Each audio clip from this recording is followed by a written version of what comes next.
Assalamualaikum warahmatullahi wabarakatuh. A'udzubillahi minasyaitonirrajim. Bismillahirrahmanirrahim. Alhamdulillahilladzi hadana li hada wa ma kunna linahtadiya laula an hadanallah. Asyhadu an la ilaha illallah wa la syarikalah wa asyhadu anna Muhammadan abduhu wa rasuluhu nabiyya badah. A'udzubillahi minasyaitonirrajim. Bismillahirrahmanirrahim. Ya ayyuhalladzina amanu taqullaha wa kunu ma'as-shadiqin, amma ba'd. Para jamaah Ngaji Kolbu, para sahabat, semoga kita senantiasa mendapatkan maunah dan ridho dari Allah Subhanahu wa taala, dan karenanya mari kita bersyukur. Alhamdulillah rabbil alamin ala kulli halin wa ni'matin, dan bersalawat Allahumma shalli ala sayyidina Muhammad wa ala alihi washabihi washabihi. Para jamaah rahimallah, mari kita melanjutkan ngaji kita pada sore hari ini, di hari terakhir sebelum kita tawakuf di bulan suci Ramadan.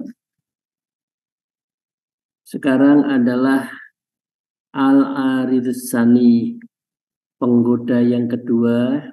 Setelah yang pertama, seseorang digoda dengan urusan rezeki, maka yang kedua adalah al-akhtaru wa iradatuha wa kusuduha, yaitu tentang bermacam-macamnya lintasan hati, kehendaknya, dan bermacam-macam keinginan, tujuan-tujuan yang sering muncul di diri kita, di diri manusia.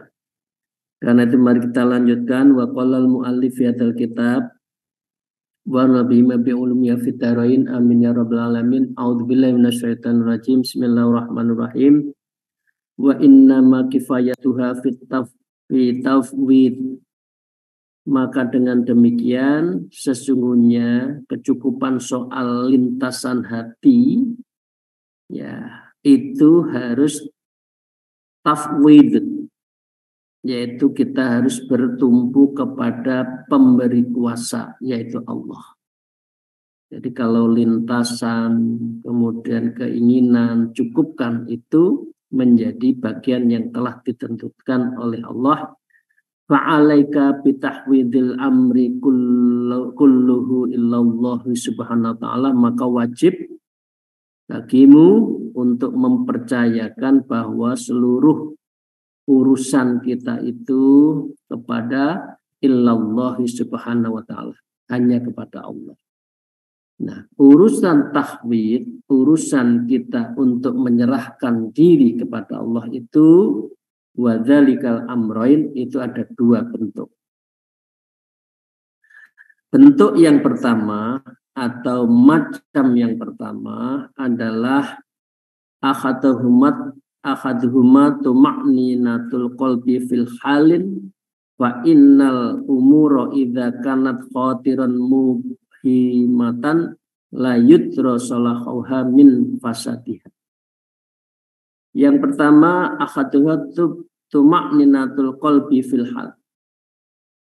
Kalau kita menyerahkan diri pada Allah, maka ketenangan hati fi kulli halin, dalam setiap hal, situasi, kondisi, itu harus dalam posisi yang bertuju pada Allah. Fa innal umuro idza kanat khatiratan mubhinan, karena apabila segala urusan itu berapa kepentingan yang samar, ya, la yudra salahuha min fasadiha, yang pasti kita tidak dapat diketahui kebaikannya dan kerusakannya. Jadi Bapak Ibu sekalian pasti sudah biasa dan sudah mengalami terhadap ketidakpastian. Ketidakpastian ini yang baik, ini yang buruk, ini yang positif, ini yang negatif. Lah, karena itu dalam posisi seperti ini tahwid itu adalah jalan keluarnya. Serahkan diri pada Allah untuk apa? Litumakniyatil qalbi, agar kita itu, hati kita itu tenang. Artinya kalau kita terlalu gongso terhadap semua urusan yang kita inginkan, seringkali justru kita tidak dalam posisi tumakninah. Kemudian kita menjadi sembrono di dalam kehidupan kita sehari-hari. Takunu biha muftaril qalbi, maka engkau menjadi sebab yang hatimu itu muftaril qalbi, yaitu gelisah. Kalau kita tidak dalam keadaan pasti, tidak tahu ini baik, ini buruk. Iman nafsi, maka dengan demikian jiwamu bingung. Bingung, ini gimana, tidak tenang, ya tidur, tidak merasa nyaman, besok mau akan kerja kemana, besok harus hunting kemana, misalkan itu harus menentukan apa, semua bingung.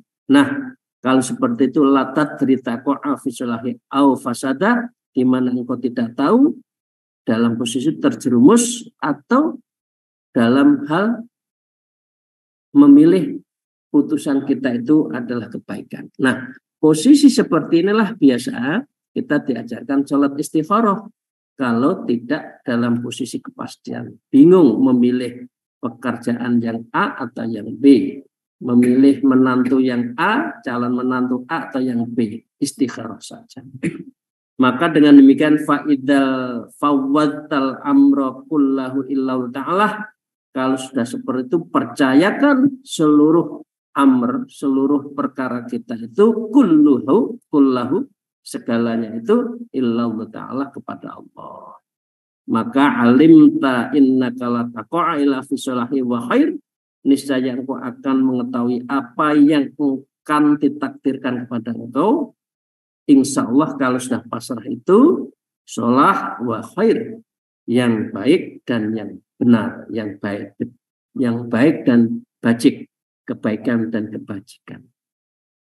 Itu ya Bapak sekalian, kita nggak usah bingung dalam hal sesuatu, serahkan diri kita terhadap Allah. Kalau kita ada angan-angan, kalau kita ada keinginan. Soalnya kalau kita mendikte Allah, Allah tahu kok yang mana yang paling baik untuk kita. Jadi serahkan saja apa yang diputuskan.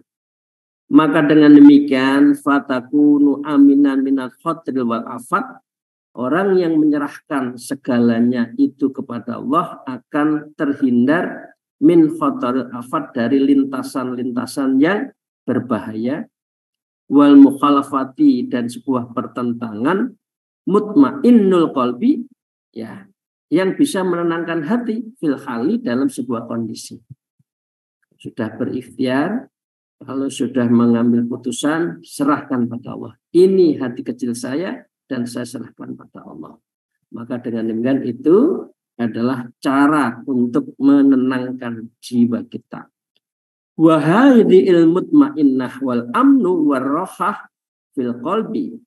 Ya, ini bisa dijadikan definisi. Ya, bisa dijadikan definisi. Al-mutmainnatu wal amna warrohah fil qalbi. Ketenangan, rasa aman dan kenyamanan di dalam hati. Ya, ghanimatan azimatan, dan itulah sebuah keuntungan yang besar dan perolehan yang akan kita dapatkan. Ya Bapak sekalian, ini bagus dari Imam Ghazali, definisi ini bisa menjadikan quote, ya, al-mutmainnah fil aqwal amna warroha fil qalbi. Keamanan, kenyamanan dan ketenangan itu di dalam hati. Bukan uang, bukan jabatan, bukan penghormatan orang banyak, tidak. Bahkan dalam beberapa hal, orang yang sudah penyakit leader toxic, ini istilah saya, leader toxic, jadi sudah kena penyakit sebagai pemimpin, itu biasanya resah. Kalau tidak ada orang, tidak ada teman, tidak ada yang menjadi dayang-dayang. Karena itu Ketokohan bukanlah sebuah kunci ketenangan. Ketenangan adalah fil qalbi.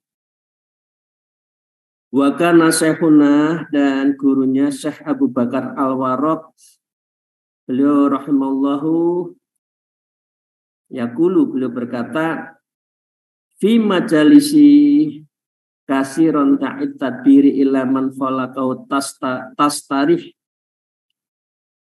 Biarkan pengaturan itu kepada zat yang maha menciptakanmu, niscaya engkau akan aman. Man khalaqaka tastarih. Kalau kita semua serahkan pada Allah, maka istirahatlah. Tastarih, maka kita akan menjadi tenang, kita menjadi istirahat nyaman. Tapi kalau kita nafsu, semuanya harus dipenuhi, semua harus dicukupi, semuanya dikabulkan. Kalau tidak dikabulkan resah, atau menjelang dia mengupayakan resah, maka itu berarti tidak ada mutmainnah, tidak ada makom nafsunya, itu nafsu mutmainnah, ketenangan, menuju makom al-kamilah, ya, itu di dalam beberapa, ada 5 tingkatan nafsu itu. Nah, karena itu waqat astafidalik, Syekh Abu Bakar Al-Warraq membuat syair, inna man kana laisa yadri afil mahbubi naf'ul lahu awil makruh. Sesungguhnya seorang tidak mengetahui apakah ada sesuatu yang engkau sukai terdapat manfaatnya, atau dalam sesuatu yang tidak disukainya, ya. Jadi apa yang kita sukai belum tentu manfaat. Tapi kalau ya diputuskan Allah, itu yang paling benar dan paling manfaat buat kita. Nah, kadang-kadang kita nafsu. Karena apa? Karena kita tulul ahmal, akhtor, banyak lintasan-lintasan, banyak irodah, banyak juga usuduha, cita-citanya, keinginannya banyak, sehingga tidak tenang. Dilanjutkan, la kharijun bi ayyu faywidha ma yajizu anhu illal ladzi yakfihi. Pasti pantasnya ia mempercayakan penuh sesuatu yang ia lemah mengatasinya kepada zat yang mencukupinya. Kalau diri kita tidak mampu, ya udah Allah yang mencukupi kita. Karena itu serahkan pada Allah. Al-ilahil baril ladzi wa birra, yaitu Allah yang maha pemberi kebajikan, al-bir, alladzi, dan dialah wal birra, dan Allah ya yang maha berbelas kasih. Fati ahna min ummati min ummihi wa abih, kasih yang lebih simpati dibandingkan daripada kasihnya kedua orang tua, abi dan umi kita. Jadi kalau Allah itu tanpa batas menyayangi umatnya. Nah, karena itu semua urusan kita serahkan pada Allah. Jadi ini Bapak Ibu sekalian, yaitu tentang apa yang pertama tadi, yaitu tahwid. Tahwid yang pertama yang tidak jelas. Sekarang yang kedua, wathani min amrain, dan dari sesuatu yang tidak apa, dari yang keinginan-keinginan tadi, ya, yang kedua apa? Husul sholih wal khair fil istiqbal, atau meraih kepatuhan dan kebaikan di masa depan. Ya, wa dzalika li annal umura fil awaqibi mubhamatun, dan hal karena itu sesungguhnya perkara perihal, ya, yang ada di masa depan itu adalah yang samar juga. Kalau tadi dalam waktu dekat milih mana, ini atau itu, calon ini atau calon itu, pekerjaan ini atau pekerjaan itu, serahkan kepada Allah, hati kecilnya bicara, tawakal, tahwid. Nah, untuk yang masa depan, fakam min syarrin fi suratin faid. Berapa banyak keburukan ada di dalam kebaikan. Perasaan kita ini baik, tapi ada keburukan.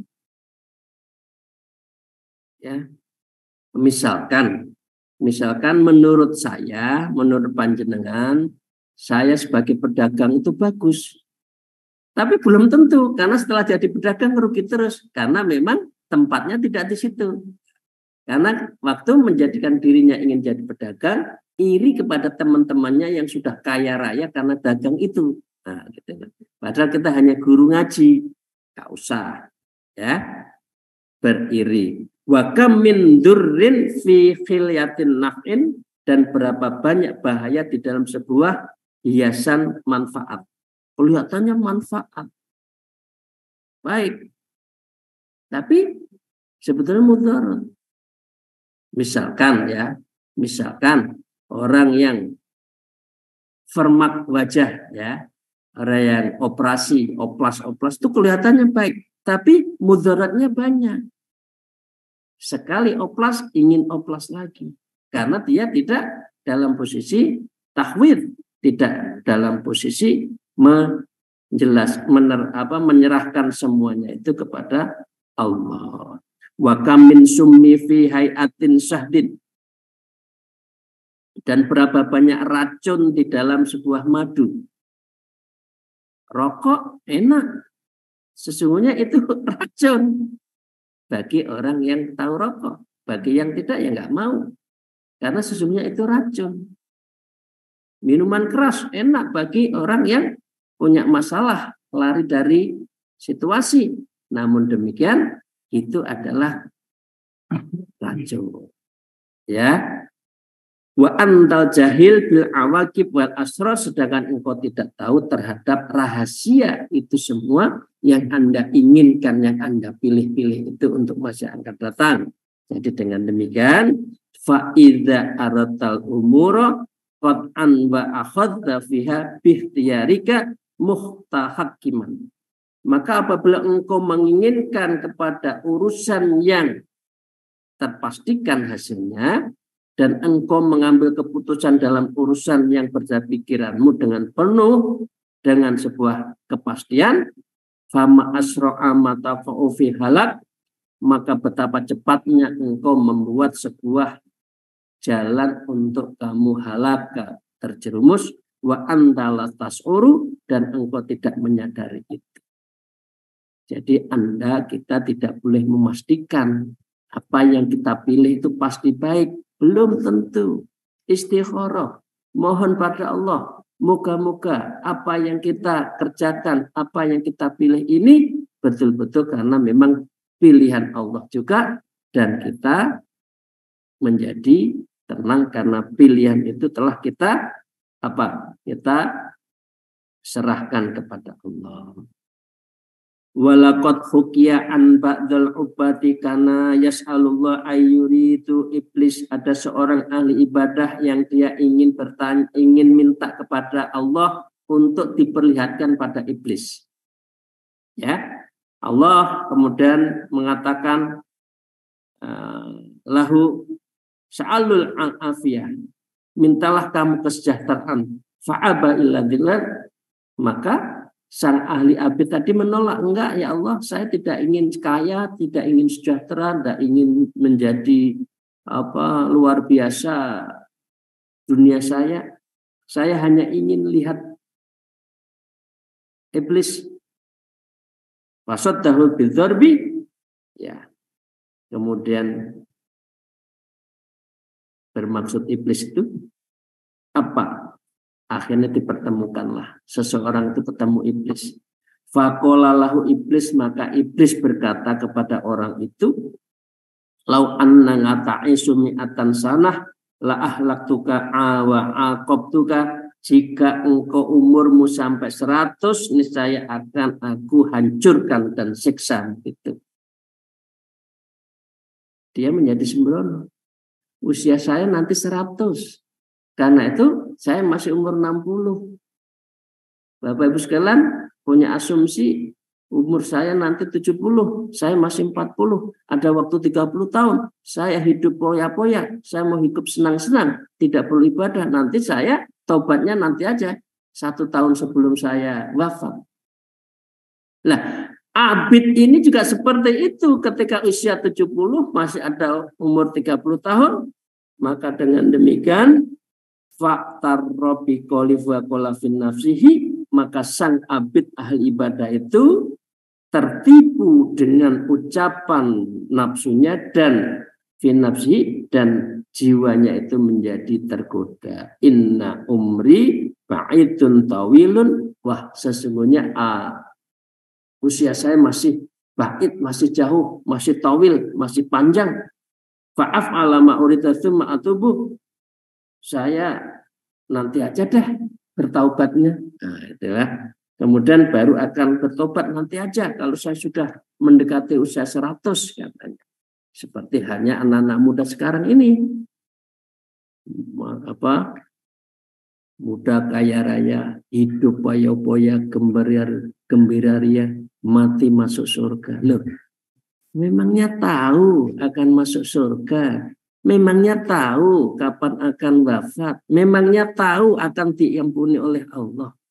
Nah, ini apa akibatnya? Fawaqa'a fil fiski wa ibadah fahallaka. Maka sang abid di ujungnya itu menjadi lupa, kemudian dia tidak lagi menjadi ahli ibadah, fahallaka.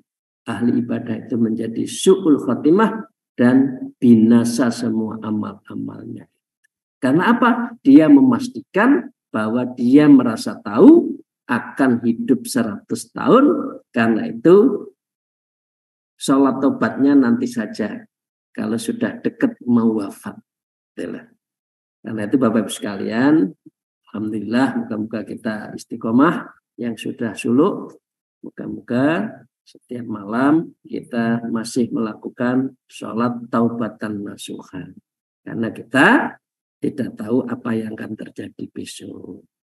Wa fi hadhi ma yunahbihuka ala tarkil hukmi fi idratatika, maka dalam kisah ini kamu harus sadar kamu tidak boleh memastikan kehendakmu ke depan.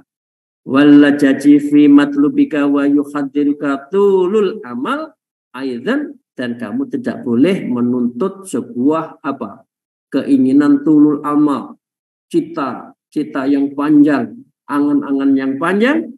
Fa innahul afatul azimah, karena panjang angan-angan itu adalah penyakit yang sangat besar. Apa yang ada dilakoni maumun. Jenengan kita jadi ini kerjakan dengan baik, selesai husnul khotimah, dikasih tugas lagi, jalanin lagi. Enggak usah terlalu banyak tulul amal. Dan ini juga sebagaimana penyair, wa iyyakal mat'ami wal amani fakam umniyatun khalabat maniyah. Takutlah engkau terhadap berbagai hal yang ditamaki karena harapan-harapanmu, karena berapa banyak harapan-harapan itu akan mendatangkan kematian. Dan itu berarti kita tidak dalam posisi bertawakal kepada Allah karena angan-angan kita. Wa amma idza fawatta amraka illa Allah subhanahu wa sa'altahu wa sa'altahu, adapun apabila engkau telah menyerahkan urusannya kepada Allah, ya, dan kamu sa'altahu, dan kamu juga memohonnya, ayyah tarolaka ma huwa salahuka, maka Allah akan memilihkan untukmu apa yang terbaik untukmu. Jadi guru itu yang terbaik, jadi direksi itu yang terbaik, jadi komisaris itu yang terbaik, jadi dosen itu yang terbaik, dan lain-lain sebagainya. Insya Allah sholahoka itu yang lebih aslah, yang lebih baik buat kita. Lam talqo ilal khairi wasadab, dan ini kemudian tidak akan melahirkan sebuah kebaikan ilal khair, kecuali ilal khair, kebaikan wasadat yang paling tepat. Wala taqa'u illa ala sholah, dan engkau tidak akan mengalami kecuali dalam kepatutan, kebaikan atas pilihan-pilihan Allah itu. Hal ini sesuai dengan firman Allah, qallallahu ta'ala hikayatun an abdi sholih. Ceritanya dari ini, kemudian ada ayat, a'udzubillahi minasyaitonir rajim, wa ufawwidhu amri ilallah innallaha basyirum bil ibadi fawaqahullahu sayyi'ati ma makaru wa haqa bi ali fir'auna su'ul adzab. Al-Mu'min 4445. Dan aku menyerahkan urusanku kepada Allah, sesungguhnya Allah maha melihat kepada hamba-hambanya, maka Allah memelihara dari kejahatan tipu daya mereka, dan Fir'aun bersama kaumnya dikepung oleh azab yang amat buruk. Ini ceritanya Nabi Musa yang sombong itu kemudian oleh Fir'aun yang sombong itu dikalahkan Musa karena Allah turun. Maka dengan demikian amataro kaifa aqoba ta'widhu wikoyata min aswa. Tidaklah engkau perhatikan bagaimana Allah mengiringkan penyerahan hambanya itu, ya, dan menjaga wa nasru ala adai, dan Allah juga menjaga kita dari semua kejahatan, wa bulughul murad, dan membuat pertolongan dari musuh-musuh kita, agar apa? Bulughul murad, cita-cita kita itu tercapai. Jadi kalau sudah keinginan serahkan pada Allah, insya Allah Allah akan juga itu menjadi pilihan kita, sehingga tujuan kita itu mendapatkan ketercapaian yang sempurna. Dengan demikian Bapak Ibu sekalian, fa'atammal muwaffaqan insyaallah taala, maka renungkanlah semua hal yang menyangkut ini, semoga Allah memberikan taufik dan hidayahnya kepada kita. Amin ya rabbal alamin. Cukup sekian. Besok kita akan bicara tentang fa'in qulta bayyin lana makna tafwid wa hukmihi. Jelaskan kepada kami pengertian tahwid dan hukumnya seperti apa. Akan kita bahas setelah Idul Fitri. Insya Allah moga-moga apa yang kita kaji mendapatkan hidayah dan menjadi pegangan hidup kita sehari-hari. Terima kasih. Mohon maaf atas segala kekurangan saya. Ahlul kalam, alfu minkum, wallahul muwafiq ila aqwamit thariq. Wassalamualaikum warahmatullahi wabarakatuh.